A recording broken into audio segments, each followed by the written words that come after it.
ہوگا، چاہے سمندر میں کیوں نہ نہا لیجیے، اس میں گھنٹوں کیوں نہ رہیے، اس لیے یہ سب کے لیے علم ضروری ہے۔ اور جب علم نہیں ہوگا تو آپ نماز پڑھیں گے، نماز صحیح نہیں، روزہ صحیح نہیں، کوئی بھی کام صحیح نہیں۔ آج لوگ جو شریعت کی بات علماء بتاتے ہیں، 15 منٹ کا موقع رہتا ہے جمعہ میں، 15 منٹ بہت زیادہ، اس وقت بھی آدمی آتا ہے جب خطبہ شروع ہوتا ہے تو آدمی آتا ہے، آخری کتنی کی رکعت بھی چھوٹ جاتی ہے، تو یہی معلوم ہے خطبہ جمعہ کا سننا شرط ہے، شرط ہے، بغیر خطبہ کے جمعہ کی نماز نہیں ہو سکتی ہے۔ اس وقت لوگ آتے ہیں۔ اب بتائیے کہ علماء آپ کو کیسے سمجھائیں گے، کس انداز میں سمجھائیں گے؟ یاد رکھ لینا، یہ چند روز کی جو زندگانی ہمیں ملی ہے، یہ بڑی قیمتی زندگی ہے، یہ بڑی قیمتی زندگی ہے۔ اگر ہماری زندگی تباہ ہو گئی تو پھر ہم آخرت میں ناکامیابی کے علاوہ کوئی راستہ، کوئی صورت کامیابی کی نہیں مل سکتی ہے۔ لیکن لوگ آئے دن تقریر سنتا ہے، سننے کے بعد عمل پیدا نہیں ہوتا ہے۔ میں نے قرآن مقدس کی سورہ والعصر کی تلاوت کیا ہو، اللہ تعالیٰ ارشاد فرماتا ہے کہ والعصر ان الانسان لفی خسر الا الذین آمنوا وعملوا الصالحات وتواصوا بالحق وتواصوا بالصبر۔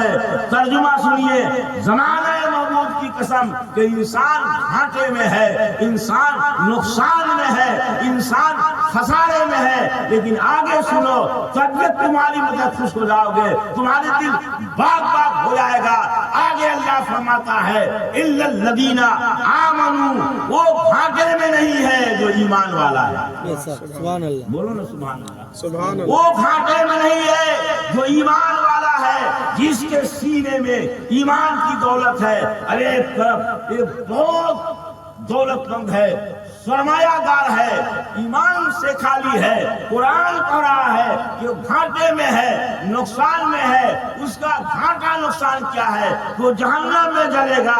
ایک جھوپڑی میں رہنے والا انسان، مزدوری کرنے والا انسان، رکشہ ٹھیلا چلا کر اپنی زندگی کو گزارنے والا انسان، صبح سے شام تک محنت کرنے والا انسان ایک جھوپڑی میں رہتا ہے، مال نہیں ہے، میدانوں میں سوتا ہے، کوئی انتظامات نہیں ہے، بارش ہوتی ہے تو اس کے سر پہ پانی گرتے ہیں، دھوپ ہوتی ہے تو دھوپ کی شدت میں تڑپتا ہے، اتنی غربتی کا عالم ہے، لیکن ایمان کی دولت سے مالا مال ہے تو قرآن پڑھا ہے، وہ کامیاب کہاں ہے؟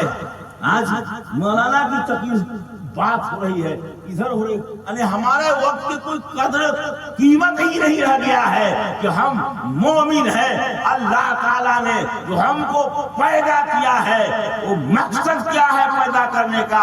اور دوسرے مقامات پہ دیکھو، اللہ فرماتا ہے وَمَا خَلَقْتُ الْجِنَّ وَالْإِنسَ إِلَّا لِيَعْبُدُونِ، میں نے انسانوں کو اور جنوں کے اپنی عبادت کے لیے پیدا کیا۔ ساری ضرورت اللہ تعالیٰ نے، ساری نعمت ہمیں عطا فرمایا ہے، ایک تو ایک غذا عطا فرمایا ہے، لیکن ہم کو جو پیدا کیا ہے اپنی عبادت کے لیے پیدا کیا ہے، جس مقصد سے جو مقصد میں کامیاب نہیں ہے۔ آج سروے کرو علاقے کا، سروے کرو محلہ کا، تو بتاؤ مسلمانوں کتنے لوگ ہیں جو جمعہ کے 2 رکعت نماز پڑھ کر جب مسجد سے نکلتا ہے تو پھر ہفتہ میں 1 بار آتا ہے، اور تم کہتے ہیں کہ ہم کامیاب ہیں۔ یہ کامیاب نہیں ہے، لیکن آپ نے ایک وقت کی نمازیں قضا ہو گئی ہے تو حضرت علی جو ہے پریشان ہے، چہرہ غمگین ہے، اور اب وہ بھی نماز جان بوجھ کر نہیں، اطاعت مصطفیٰ میں، اطاعت مصطفیٰ میں، اور اطاعت مصطفیٰ کا مطلب سمجھتے ہو؟ اگر ہم نماز کی حالت میں ہیں، 4 رکعت والی نماز پڑھ رہے ہیں یا 2 رکعت نماز والی نماز پڑھ رہے ہیں، 1 رکعت میں رسول کا بلاوا آ گیا، شریعت کہتی ہے کہ نیت توڑ کر بارگاہ مصطفیٰ میں حاضر ہو جاؤ، 1 رکعت آپ کی پوری ہو گئی ہے، اب آؤ گے تو اب 9:30 نماز نہیں پڑھنی ہوگی۔ اگر تم قیام کی حالت میں ہے تو وہی سے شروع ہو جاؤ، رکوع کی حالت میں ہے تو وہی سے شروع ہو جاؤ، سجدے کی حالت میں ہے تو اسی سے شروع ہو جاؤ۔ دوسرے جگہ قرآن کا ارشاد ہوتا ہے، اللہ ارشاد فرماتا ہے یا ایھا الذین آمنوا استجیبوا للہ وللرسول اذا دعاکم لما یحییکم۔ اللہ کے رسول جس حالت میں بلائے حاضر ہو جاؤ، اور اس نبی کی بارگاہ میں حاضر ہو جاؤ جو نبی تمہیں زندگی عطا فرماتے ہیں۔ اب بتاؤ مسلمانوں، کیا 2 رکعت نماز پڑھنے والا پھر ہفتہ میں 1 بار آتا ہے، کیا منہ دکھائے گا؟ قبر میں کیا منہ دکھائے گا؟ چہرے تمہاری شریعت کے مطابق نہیں ہے، تمہاری چہرہ تو داڑھی چھلوا کر کے، اور سرکار دو عالم صلی اللہ تعالی علیہ وسلم اگر قبر میں تم جاؤ، سرکار نے تم سے چہرہ پھیر لیا تو کیا حال ہوگا تیرا؟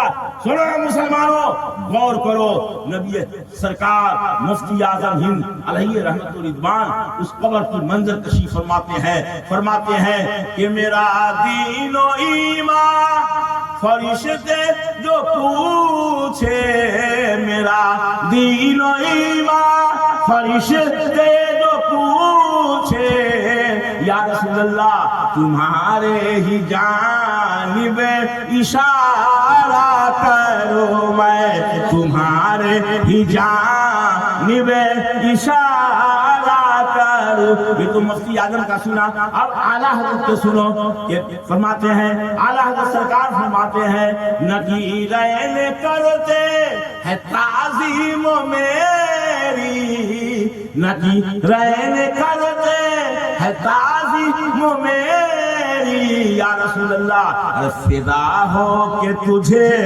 پر یہ عزت ملی ہے، فدا ہو کہ تجھے پر یہ عزت ملی ہے۔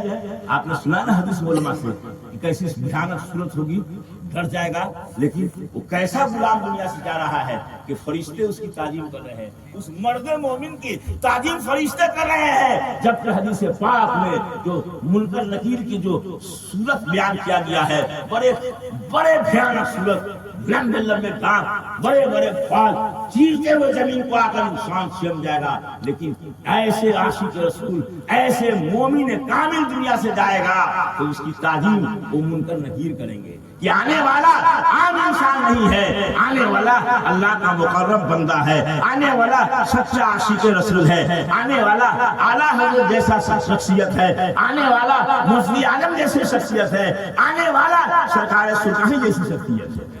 اب غور کرو مسلمانوں، ایک نماز قضا ہوئی ہے،